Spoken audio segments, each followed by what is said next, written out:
하나님 말씀은 구약성경 이사야 9장 1절에서 2절 다 같이 합독하겠습니다. 시작. 전에 고통받던 자들에게는 흑암이 없으리로다. 옛적에는 여호와께서 스불론 땅과 납달리 땅이 멸시를 당하게 하셨더니 후에는 해변길과 요단 저쪽 이방의 갈릴리를 영화롭게 하셨느니라. 흑암에 행하던 백성이 큰 빛을 보고 사망의 그늘진 땅에 거주하던 자에게 빛이 비치도다. 아멘. 오늘 하나님 말씀의 제목은 이방의 갈릴리에 빛이 비치다. 이방의 갈릴리에 빛이 비치다라는 제목으로 하나님 말씀 전하겠습니다. 가나안 땅에 들어간 이스라엘은 지파별로 땅을 분배받았습니다.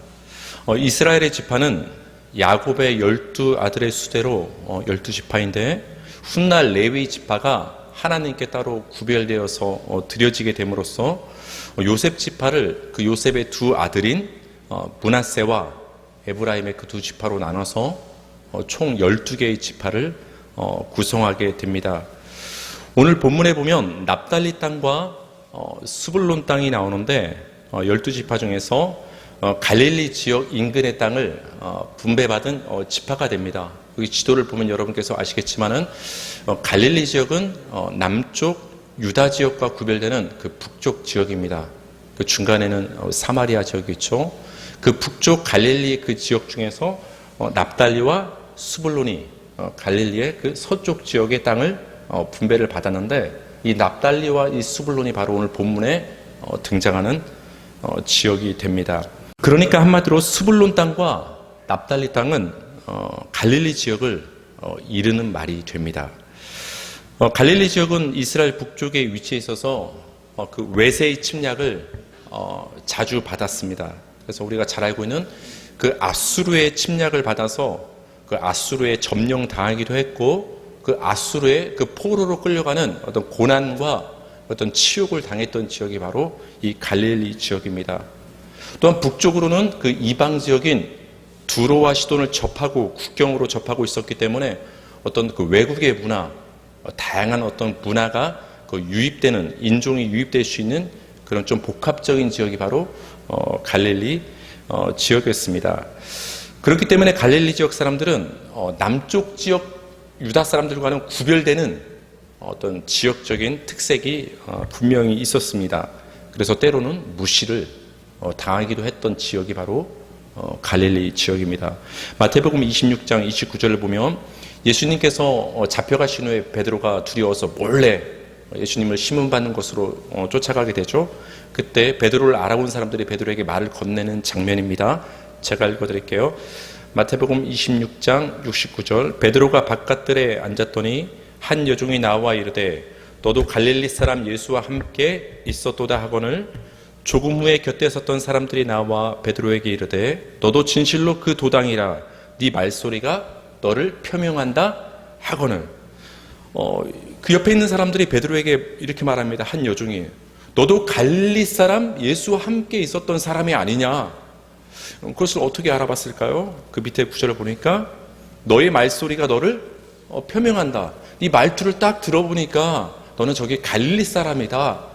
그 말투가 너를 나타낸다. 그렇기 때문에 너는 지금 보니까 그 갈릴리 사람 예수와 그를 추종하던 사람임에 틀림없다 라고 사람들이 베드로를 몰아세운 것입니다. 갈릴리 사람 이런 표현을 봤을 때도 우리가 유다 지역과 구별되는 분명한 지역적 특색이 있음을 우리는 알 수 있죠. 여러분 우리나라도 마찬가지죠. 지역적으로 사투리가 방언이 있기 때문에 사람의 그 말투와 그 방언을 들어보면은 이 사람이 어느 지역 사람인지 숨길 수가 없죠. 아무리 지방 사람에게 서울말을 시켜보면은 다 티가 나죠. 저는 대학 때 지방에서 올라온 친구들이 있었어요. 근데 그 하숙집 서울에서 이제 하숙을 하니까 놀러를 갔는데 그 집에서 하룻밤을 잤는데 아침부터 굉장히 막 시끄러운 거예요. 막 굉장히 시끄러운 거예요. 그래서 이 애들이 아침부터 이렇게 싸우지? 막 너무 시끄러워서 보니까 너네 아침부터 왜 이렇게 싸우냐? 잠도 못 자게. 그랬더니 그냥 대화를 나누는 거래요. 그냥 평소에 억양이고 말투래요. 제가 지역을 비하는 것이 아닙니다. 경상도에서 유학 온 친구들이었는데 그 억양이 조금 이렇게 서울 말투보다 세고 그러니까 그냥 일반적인 대화를 그 두 친구가 나눈 건데 저한테는 굉장히 막 아침부터 왜 싸우나 이런 느낌이 들 정도로 억양이 굉장히 셌던 기억이 납니다. 갈릴리 지역은 유다 지역과는 구별되는 어떤 지역적인 특색이 있었다는 것입니다. 요한복음 1장 45절에서 46절인데요. 빌립이 나다나엘을 찾아 이르되 모세가 율법에 기록하였고 여러 선지자가 기록한 그 일을 우리가 만났으니 요셉의 아들 나사렛 예수니라. 46절 다 같이 시작. 나다나엘이 이르되 나사렛에서 무슨 선한 것이 날 수 있느냐. 빌립이 바로 성경에서 예언하던 그 메시아를 우리가 만났다. 그러니까 너도 한번 가서 보자 하고 나다나엘에게 전도를 합니다. 그때 나다나엘의 반응이 무엇입니까? 나사렛에서 무슨 선한 것이 날 수 있느냐. 그런 위대한 선지자 메시아가 난다면은 이쪽 북쪽 갈릴리 이 촌 외곽 지역보다는 저 남쪽 유다 예루살렘 지역에서 나야 어울리지 않겠느냐 라고 그렇게 말을 한 것입니다.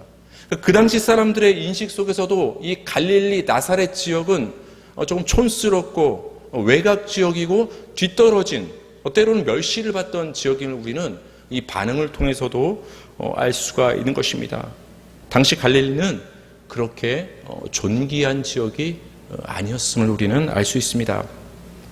그러나 여러분, 예수님은 유다 베들레헴에서 태어나셨지만 그 사역의 중심지는 갈릴리 가버나움이었어요. 첫 번째 이적을 행하신 것도 갈릴리 가나였어요. 제자들을 부르신 것도 갈릴리 해변가에서 예수님께서 제자들을 부른 것입니다. 예수님 또한 죽기 전에 이렇게 말씀하셨죠. 내가 살아난 후에 너희들보다 먼저 어디로 가리라? 유다 예루살렘으로 가리라? 아니면은 갈릴리로 가리라? 갈릴리로 가리라. 예수님의 모든 삶과 사역의 중심지는 사람들에게는 멸시받았고 그렇게 존귀하게 여김을 받지 않았던 그 갈릴리였음을 우리는 성경 복음서를 통해서 우리는 알 수가 있습니다. 오늘 구약 본문에도 이사야에도 갈릴리가 등장을 합니다. 우리 다시 한번 읽어볼까요? 이사야 9장 1절 다 같이 시작. 전에 고통받던 자들에게는 흑암이 없으리로다. 옛적에는 여호와께서 스불론 땅과 납달리 땅이 멸시를 당하게 하셨더니 후에는 해변길과 요단 저쪽 이방의 갈릴리를 영화롭게 하셨느니라.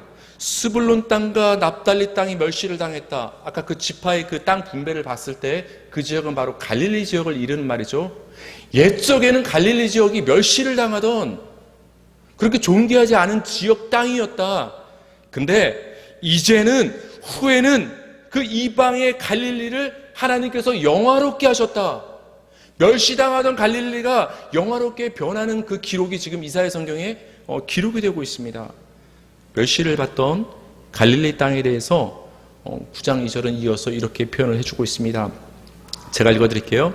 흑암에 행하던 백성이 큰 빛을 보고 사망의 그늘진 땅에 거주하던 자에게 빛이도다. 납달리 땅, 스불론 땅, 즉 갈릴리 지역 사람들을 향해서 뭐라고 지금 묘사를 하고 있느냐?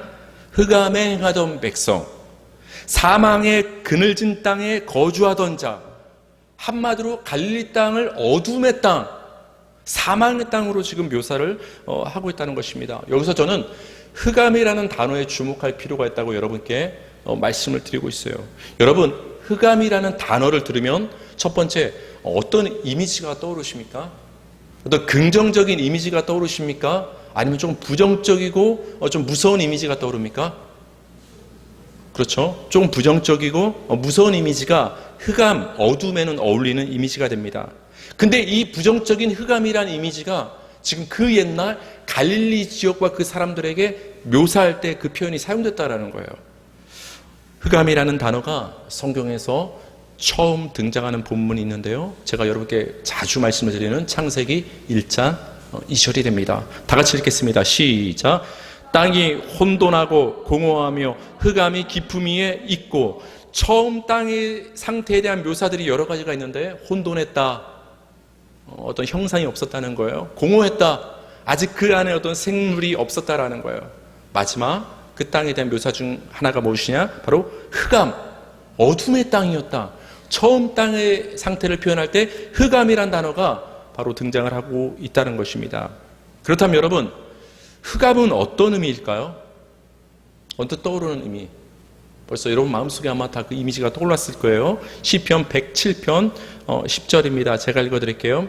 사람이 흑암과 사망의 그늘에 앉으며 곤고와 쇠사슬에 매임은, 사람이 흑암과 사망의 그늘에 앉으며, 그러니까 흑암의 그늘 따로 있고 사망의 그늘 따로 있는 것이 아니라 흑암의 그늘은 고 사망의 그늘이다, 이 말인 거예요.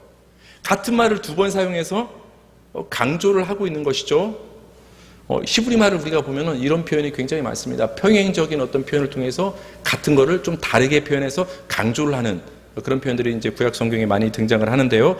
그렇기 때문에 오늘 본문에서도 갈릴리 땅을 향해서 흑암과 사망의 그늘진 땅이다, 이 말은 한마디로 죽음의 땅, 사망이 드리운 땅, 그 땅이 바로 스불론 땅, 납달리 땅, 고난이 많은 땅, 갈릴리 지역이다 라고 우리에게 소개를 하고 있는 것입니다. 이렇게 여러분, 갈릴리 땅을 향해서 흑암과 사망의 그늘진 땅이라고 표현한 것과 창세기 1장 2절에서 처음 땅을 향해서 흑암이라고 표현한 것은 같은 메시지를 담고 있다는 거예요. 갈릴리 땅을 향해서 흑암의 땅이라고 말한 것과 창세기에 처음 등장하는 그 땅이 흑암의 땅으로 설명되고 있는 것은 같은 메시지를 담고 있다는 거예요. 처음 땅이 흑암이었다는 것은 바로 나라는 존재가, 우리 인간이라는 존재가 하나님의 역사가 개입되기 전에는 죄와 사망의 존재임을 흑암이라는 표현을 통해서 우리에게 말을 해주고 있는 거예요. 처음 땅이 흑암이었다, 이 말은 저와 여러분이 예수님을 만나기 전에는, 하나님이 여러분 가운데 창조와 구원의 역사를 행하시기 전에는, 여러분 안에서 하나님의 구원의 일을 진행하시기 전에는 우리는 흑암이고 사망이었다라는 것을 그 처음 땅의 모습을 통해서 그 메시지를 주고 있다는 거예요. 마찬가지로 갈릴리 땅이 그 옛날에는 흑암과 사망이 그늘진 땅이었다고 표현을 하는 것은 바로 갈릴리 지역과 같은 우리가 그렇게 존귀하지 않았는데, 우리는 그 옛날 사망 가운데 어둠 가운데 살았던 어둠의 자식들이었는데, 우리 가운데 예수 생명의 빛이 비춤으로 우리가 영화롭게 변화되었다, 우리가 생명을 받고 구원을 받게 되었다라는 메시지를 담고 있다라는 것입니다. 멸시받던 스불론 땅, 존귀하지 않았던 납달리 땅, 이 갈릴리 지역은 바로 저와 여러분의 모습이 되는 거예요. 그래서 여러분, 우리가 성경을 볼 때 성경을 자주 읽고 성경을 이렇게 원어적으로 공부하고 분석하고 연구하고 뭐 이런 것도 다 중요하지만, 가장 중요한 것은 이 성경이 나의 이야기가 되지 않으면 아무런 소용이 없는 거예요. 하나님이 나에게 말씀하시는 그 구원의 이야기, 그 사랑의 메시지로 우리가 성경을 들을 수 있어야 되는 거예요. 아, 구약시대 옛날 이스라엘 백성들이 출애굽을 했구나, 그 옛날 하나님이 천지창조를 하셨구나, 그래 나 그거 믿어. 그런 믿음에서 끝나면 안 된다라는 거예요. 그 하나님의 천지창조가 나를 향한 구원의 메시지가 담겨 있구나, 하나님이 이스라엘 백성들을 출애굽시킨 그 출애굽 여정은 나를 세상에서 이끌어내시는 그 이야기구나, 예수님이 십자가에 못 박혀 죽으신 것은 바로 나를 위해 죽으신 것이구나, 나와 성경의 이야기가 연결될 때 그 메시지가 우리에게 생명과 은혜와 능력이 되는 거예요. 마찬가지로 오늘 본문에서 그 옛날 가본 적도 없잖아요. 여러분 가본 적 있어요? 납달리 땅, 스불론 땅? 우리 대한민국에서 가보지 못한 땅도 그렇게 많은데, 저도 사실 아직 성지순례를 그렇게 가본 적은 없습니다. 아직 없는데 사실 안 가도 그렇게 중요하지 않을 것 같아요.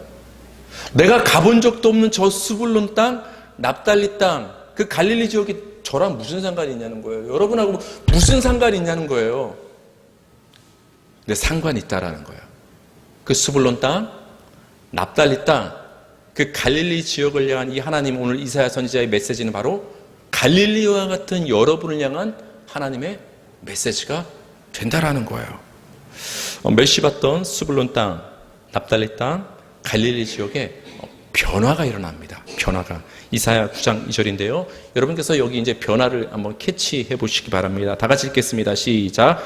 흑암에 행하던 백성이 큰 빛을 보고 사망의 그늘진 땅에 거주하던 자에게 빛이 비치도다. 여러분 이제 어떤 단어가 이제 눈에 띕니까? 아까는 흑암, 사망, 그 단어에 주목했는데 이제는 어떤 단어가 눈에 띄죠? 큰 빛, 빛이 비친다. 여러분, 어둠이 아무리 강력해도 빛에는 어둠은 물러가는 줄 믿으시기 바랍니다. 어둠은 빛을 이길 수가 없는 거예요. 근데 그 흑암과 사망의 그늘에 거하던 그 납달리 스불론 땅 갈릴리 지역에 지금 큰 빛이 비추기 시작했다는 거예요. 그 말은 어둠은 물러갔다라는 거예요. 우리의 이야기죠. 빛은 무슨 의미일까요? 여러분의 그 똑똑함을 좀 믿습니다. 아까 흑암이 사망을 의미했다면 그 정반대되는 개념 빛은 무엇을 의미하겠어요? 흑암이 사망을 의미한다면 빛은 생명을 의미하겠죠. 생명. 욥기 3장 20절입니다. 다 같이 읽겠습니다. 시작.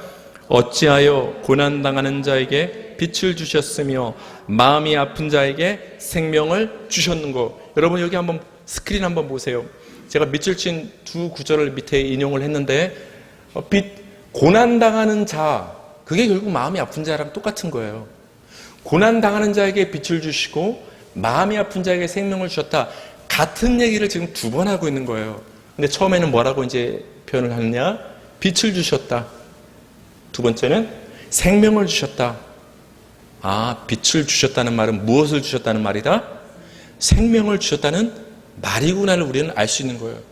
따라서 오늘 이사야 본문에서 그 스불론 땅과 납달리 땅 갈릴리 지역에 큰 빛이 비쳤다는 것은 무슨 빛이 그 갈릴리 지역을 비추기 시작했다라는 거예요? 생명의 빛이 갈릴리 지역에 비춰지기 시작했다라는 거예요.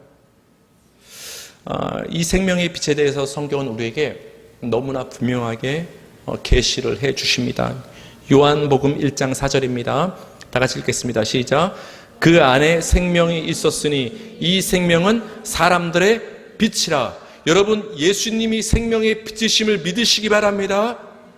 생명의 빛이신 예수님이 우리 가운데 오심을 요한복음 1장 5절에서는 이렇게 표현을 하고 있는데, 왜 이렇게 표현을 했는가를 오늘 이사야 본문과 창세기 1장 2절과 연결시켜보면 요한복음 1장 5절이 이제는 더 와닿을 거예요. 요한복음 1장 5절 다 같이 읽어보겠습니다. 시작. 빛이 어둠에 빛이 돼 어둠이 깨닫지 못하더라. 여기 보면 깨닫지 못하더라, 이 말은 깨닫지는 극복하다, 이기지 못하다. 빛이 어둠에 비치는 순간 어둠은 빛을 이기지 못하는 거예요. 근데 빛이, 예수라는 생명의 빛이 어둠에 비쳤다. 그럼 여러분, 어둠은 누구예요? 이 세상, 어둠의 땅. 이 세상이라고 할 것도 없어요. 바로 그 옛적 우리에게 생명의 예수의 빛이 비쳤다라는 거예요. 그 얘기를 하고 있는 거예요. 갈릴리의 큰 빛이 비춰지는 그 모습과 신약성경 요한복음에서 예수 생명의 빛이 어둠과 같은 우리에게 비춰지는 모습과 창세기 1장 2절 처음 땅에 하나님이 빛이 비춰지는 그 모습은 같다라는 거예요. 바로 여러분을 향해서 하나님께서 예수 생명의 빛을 비춰주셨음을 지금 선포하고 있는 거예요. 복음이 담겨 있는 거예요. 복음이. 갈릴리라는 흑암과 사망의 땅에 빛이 비치는 모습은 바로 갈릴리와 같이 멸시를 받을 수밖에 없었던 죄와 사망의 어둠의 땅인 나에게, 우리에게 예수 생명의 빛이 비춰짐을 말하는 것입니다. 그래서 예수님께서 그 사역을 통해서 직접 우리에게 표현을 해주셨죠.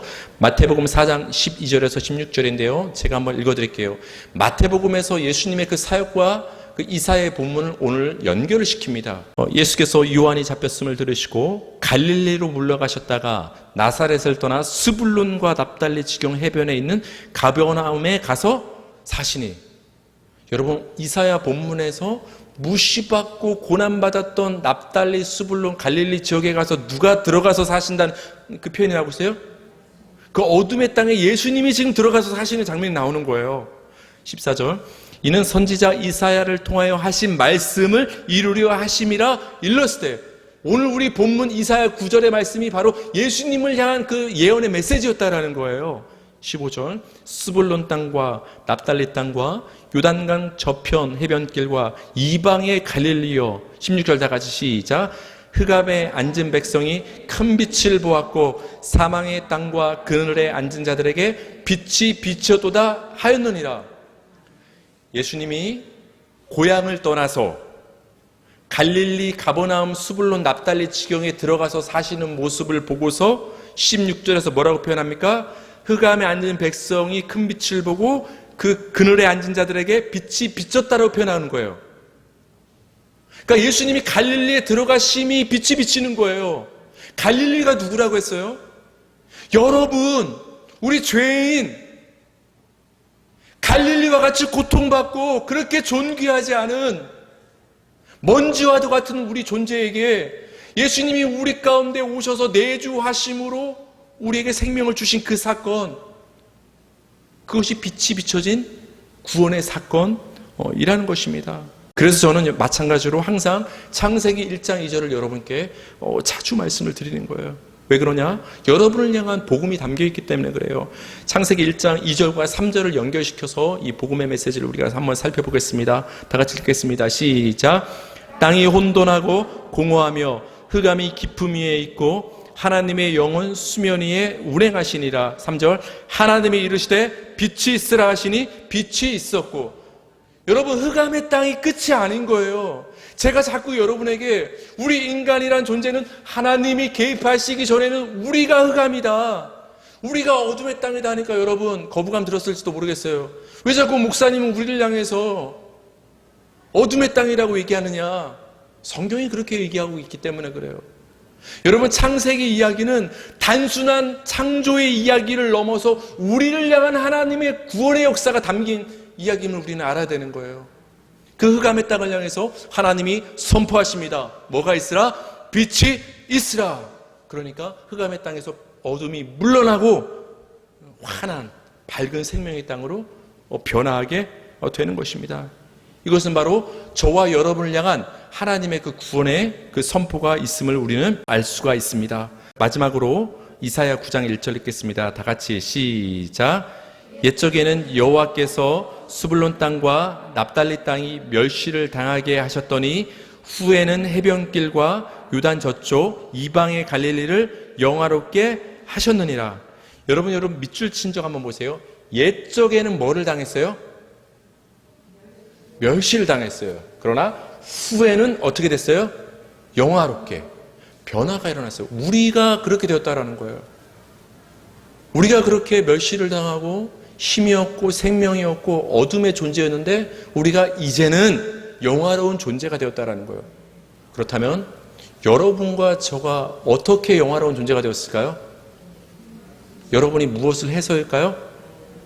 아니죠. 생명의 빛이신 예수님이 여러분 안에 들어와서 사시기 때문에 그런 거예요. 어두움에 있던 우리에게 예수 생명의 빛이 비춰짐으로, 갈릴리의 빛이 비춰진 것처럼 여러분에게 예수 생명의 빛이 비춰짐으로 우리가 영화로운 존재가 되었음을 오늘 본문은 우리에게 말씀을 해주고 있는 것입니다.